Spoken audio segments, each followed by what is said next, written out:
That's the first time I've Man, heard that. y'all get the rest of this, man. I know you got something you want to say, man.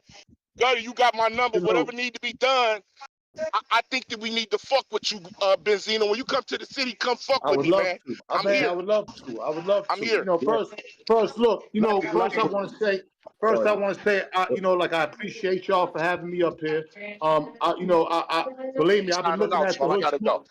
I've been looking Hood Smokers Podcast. Y'all take care of that, man. Take care of that, man. For sure. They For sure, fucked over Weezy. him. For sure, brother. They fucked over him. So I've I'm been out. looking. Mr. You Dolce. know, I've been checking out the Hood Smokers podcast for a minute. When I was up in Detroit, I know y'all was following the situation. And you know, I surely didn't know he was gonna say that. Like that was powerful because you know, within all this, you know, within everything, within all the interviews, within all the craziness, the controversy, I think like I don't cry over spilled milk. Meaning like he's exactly right.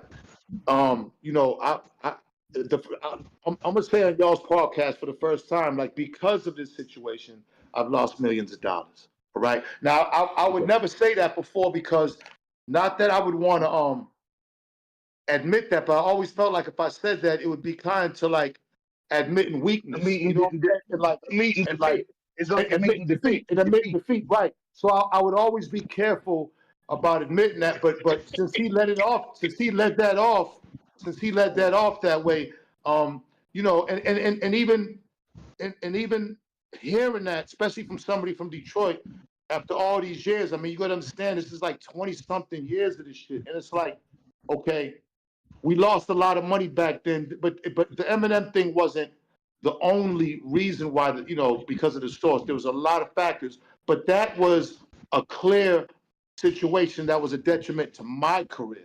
And you know, Dave wasn't a rapper. You know, my partner Dave owned the source. Dave pioneered advertising in hip hop, and you know, so Dave is a legend in his own right. Dave Mays, and you know, 18 Right, years we word. had 18 years we had the Source magazine. So, you know, the situation with Eminem, XXL and all that, that was a part in history. And when he said that, it kind of hit me. And I said, you know what, he's right. You know what I'm saying? Like I can only respect it. Yeah, I probably was angry, but I'm a nigga that figures like, well, shit, you know, I could be dead or I could be locked up. You know, that's what most of my niggas, most of y'all's niggas, all of our family members. So it could be Right. so it could be a lot worse. I always try to take that high road. Now I don't try to live with regrets because, you know, I'm always trying to reinvent and I'm always trying to out here hustle and I don't want to be depressed or anxiety. I just want to just forget about it. And it's like it can't, no matter what interview, no matter what, 20 years later, he's making more songs. I make a song like, you know, I just those tapes. I didn't go looking for them tapes. You know, and I want Eminem's real that hardcore was sent stance to you, to know wasn't that. it? That was sent to you. I never went looking for them The tapes. thing with him and the tapes, in my opinion, bro, I'm gonna be honest. We are individuals in the D, and we are different. You know what I mean? I respect the shit out of my brother's opinion. You know what I mean? But I'm from a different tribe, from a different side of town, bro. And you know what I mean? Where I'm from and what M has done for us, even though I'm gonna keep it real. He put us in a bad light in this movie, but at the same time, he fed Yeah, our he did. families. He hired. He put everybody in our neighborhood on the level that nobody else ever gave back. No black, white, or no other color. And we shitted on him, man. That movie not fake. So let me get that out the way right there. As far as your beef with him getting mad about y'all giving him no mics and all that shit in the Vibe magazine, that's a legitimate beef. Y'all can go back and forth with that. I was loving that shit. You get what I'm saying? When families get involved, that's when I pause because the Detroit nigga in me. You know what I mean? We can gun each other down at the liquor store, but don't fuck with my mama and I ain't gonna fuck with your niece. You know what I mean? And that's what I feel like was violated in a way. Like it was too much of that type shit. I ain't saying that you started it. I'm not saying that he started it. But me as a fan of the mighty RSO, me as a fan of Made Men, me Hangman 3, me knowing you, me talking about you like you the next Suge Knight up in the barbershops, bro, you let us down, man. I'm a street nigga, man. And I don't, you know what I mean? I ain't sitting on what my man just Right. said, but I don't agree with him. Eminem, when Eminem said that shit about that nigga shit, man, every white person who born in Detroit go through that thing where when they accepted by blacks, they feel like they can say what we say. And that was just his moment learning that shit. You feel what I'm saying? I don't look at him in no negative light because of the shit I look at him negative for, but that ain't it. You feel what I'm saying? We all men and we all have flaws. But you, bro, that's my gripe with you, man. You can't shit on the city, bro. I loved your music. I was a true fan. I'm Black Jesus Joshua. I sell millions of motherfucking streams. And I got a big ass fan base behind me. And I don't do no dick sucking, no thing, and I ain't bowing down. I'm just telling you man to man, because if I didn't say it like this, I'd be being fake. And that ain't me. You feel what I'm saying? So I'm gonna let you know, bro, I looked up to you, man. And you hurt my people, bro. You hurt us. The east side of Detroit. I can speak for us. You know what I'm saying? And that shit don't fly. I feel like an apology, bro, because what's going on between you and Eminem is between y'all, bro. You know what I mean? But when it comes to the rest of the Detroit family, bro, we love you. Yeah, see, my thing, like, you know, see, when it comes to Detroit, you know, I think the first time I flight to Detroit was in '85 with my man Pep from YBI, and I was a young nigga from Boston. You know what I'm saying? With my drawers full of motherfucking dog food, and I was going back and forth, and you know, I was fucking with them for about 3, 4, 5 years. So, you know, this, you know, I never could mention my affiliation with YBI because until Pep wrote his book, Bound by Honor. He has a book out right now called Bound by Honor. You know what I'm saying? Y'all go check that out. You know what I mean? And it explains how Pep came to Boston. And, you know what I'm saying? Hold on. But just let me talk. You know, I'll let you talk. I heard you out. So you know, and then from there, me and Yacht from Cheddar Boys, you know, we had a real good relationship. You know, rest in peace to Yacht. You know what I'm saying? For years. You know, I met him through Mario Winans, and me and Yacht got close.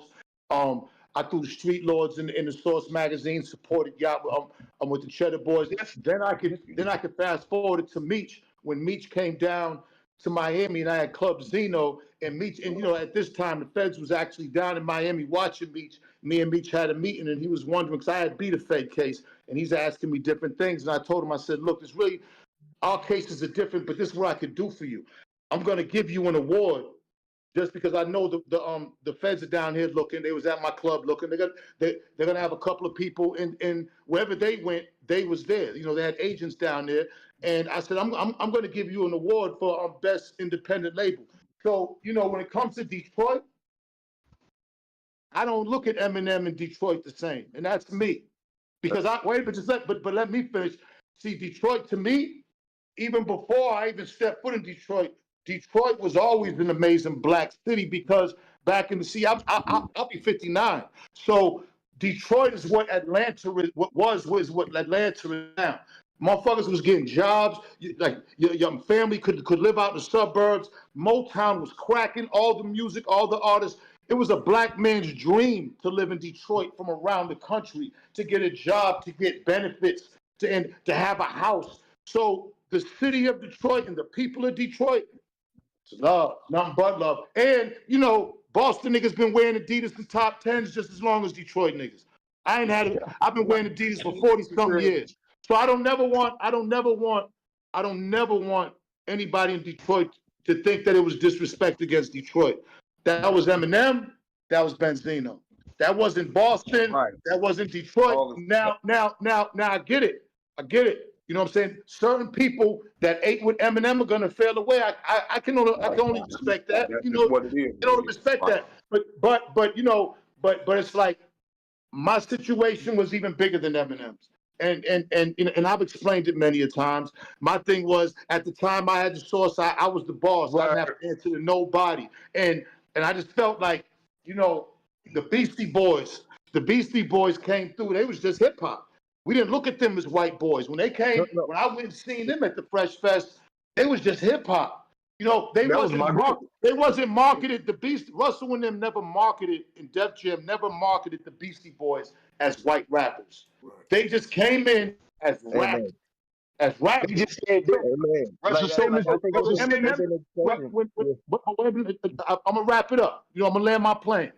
When M came, it was at a time where hip hop, where white kids around the country was buying into black culture. It was the first time it said, you know, as far as street.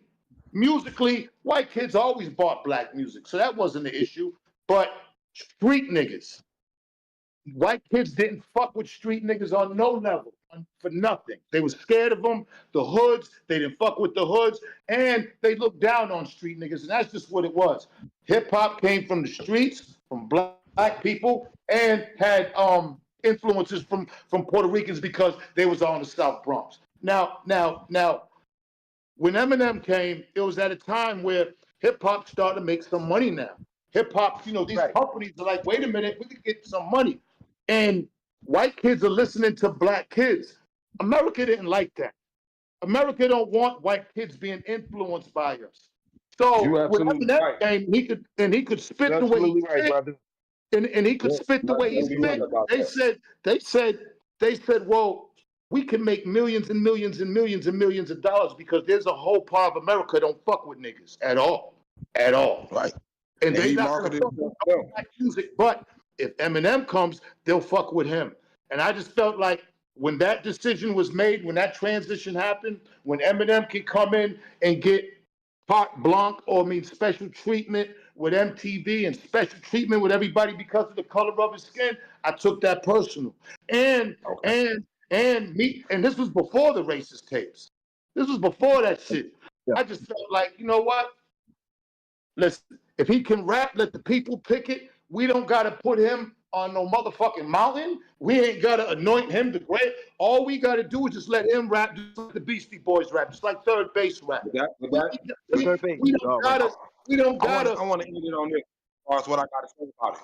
The only thing I felt like people was picking on M because M was in the clubs with us. He was in the hip hop shop. You know what I mean? He was NC Notes on the Dirty East Side. You know what I mean? 7 Mile and Van Dyke. He was there with us, the killers. That man battled us. That man was in places he ain't had no fucking business. So just because he got chose to be that position, that's not his fault as a person. You get what I'm saying? He really loved hip hop like that. That man really risked his life to fuck with us. And I'm not gonna let anybody try to act like he didn't earn that spot. Period. That man, my competition, man.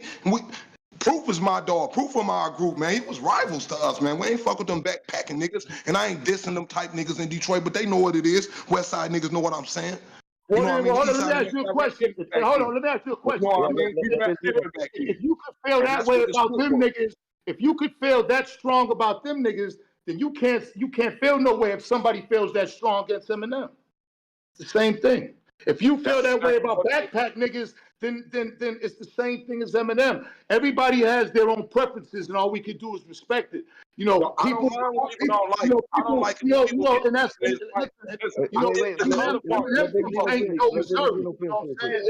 Benzino speak. Let him speak, bro. Go ahead, speak your piece, bro. Eminem from St. Joe's, Missouri, and then he came to Warren, Michigan. Like, I know Eminem's whole background. Like, when I was around Dexter in the 80s, I didn't see no Eminem. I didn't hear about Eminem. He was too young anyways. He was too young. Wait a minute, but he was too young anyways. So, I've been to Joy and Dexter in the 80s. So I don't know if Eminem was on them. Now, if Eminem was battling somewhere, then that's fine. But I don't know if M was on the same blocks that me and my niggas was fucking with up in Detroit. I don't know that. That type of guy. Eminem was a rapper. That guy was a rap professor. I have a question. That's why I don't disrespect that guy. I don't disrespect them because I know they bought their bars. I know they bought their art and their craft. It's just different from our craft. It's different from the East Side street nigga, blunt nigga. We gonna be in your face with the shit. It's different. They speak different. They talk different. They move different back then. Now it's a little more blended. You know what I mean? But back then it was a big difference between the East Side and West Side guys. And I know for a fact I can vouch for that guy was in places he ain't belong because he ain't no gangster. I am. But he not. You feel what I'm saying? And he got a pass because he loved hip hop, bro. So I be kind of personally hurt. And if you listen to my music, man, I'm the number one guy against white supremacy. I'm the number one guy against the saturation of our children's minds through this lucrative motherfucking weapon called the internet and the media that the government produced by the Navy back in the 1920s. It didn't bother you? So when you heard Eminem make a whole song about calling black women bitches and hoes and white women a bever, that didn't bother you? What that was. I was him trying to fit in. He trying to be cool. Him going too far with that. Okay. That was him going too far with that. Black people